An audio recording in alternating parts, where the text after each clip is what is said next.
in this digital era where we all have access to information in the world, a protest or a social movement is not local anymore. It's becoming global.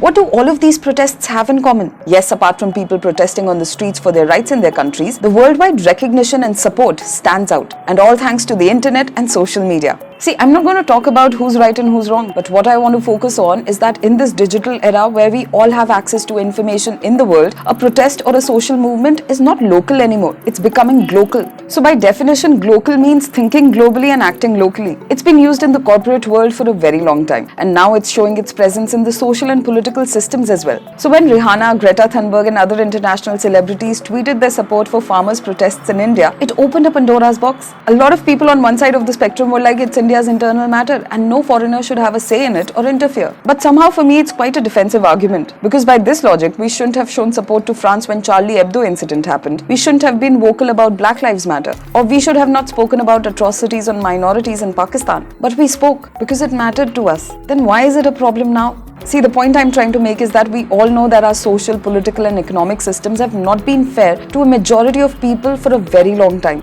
And it's not just in India. This feeling resonates with a lot of people across the world as well. And what the internet and social media has given us is a chance to mend what's broken, a platform to be heard, to discuss, to actually make a social change. You know, many sociologists say that when someone protests, it comes from a long-held grievance, feeling of exploitation, restlessness. You don't do it on a whim. You take it to the streets only when you know there is no other option left. And in all of this, internet is the silver lining. It's binding people from across the world to causes that resonate with them. Remember Arab Spring? Social media made the Arab Spring. It was supposed to jumpstart democracy via social media. In 2011, massive protests toppled Egyptian President Hosni Mubarak, marking the height of Arab Spring. The Arab Spring carried the promise that social media and the internet were going to unleash a new wave of positive change. But somehow that couldn't happen. Activists were able to organize and mobilize in 2011 partly because the governments didn't yet fully understand how to use social media. And then they learned, which led to internet shutdowns, arm-twisting social media giants like Facebook and Twitter to fall in line,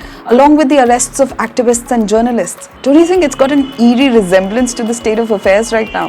You know, you might say that I'm falling for the propaganda, or rather I'm making one myself. My point is that with politics comes propaganda of some sort or the other. You know, at times I think if there was internet and social media at the time when Jews were being persecuted in Germany in the 1940s, I think we might not have seen one of the worst genocides in world history. And that's why I'm happy that a protest or a movement is not restricted to a country anymore. A unique opportunity is presenting itself to us, and it depends entirely on us whether to make good of it or flush it down the drain saying that it's our internal matter. Yes, I'm thinking aloud, but what do you think? Tell me in the comments below, and for more such videos, keep watching Indiatimes.